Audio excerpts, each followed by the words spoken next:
এখন আর আপনার নিজে ভিডিও তৈরি করতে লাগতো না, ইউটিউব নিজে থেকে ভিডিও তৈরি করে দিবে। 2026 এসে আরও আপডেট করে দিল। তাহলে ইউটিউব ওপেন করেন।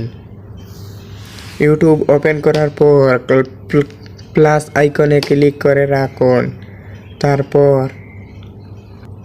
তারপর শর্টে ক্লিক করবা। শর্টে ক্লিক করার পর গ্রিন একটি অপশন আছে কোনায়, এটাতে ক্লিক করবা। তারপরে ক্রিয়েট ভিডিওতে ক্লিক করবা।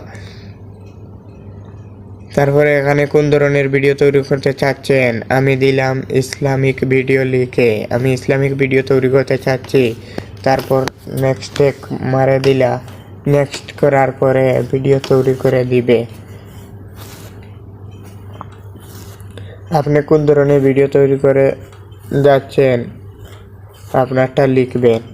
লেখার পর একটু ওয়েট করবেন, ভিডিও তৈরি হচ্ছে। ভিডিও এসে গেল, ডাউনলোড অপশনে ক্লিক করে ডাউনলোড করে দিবেন।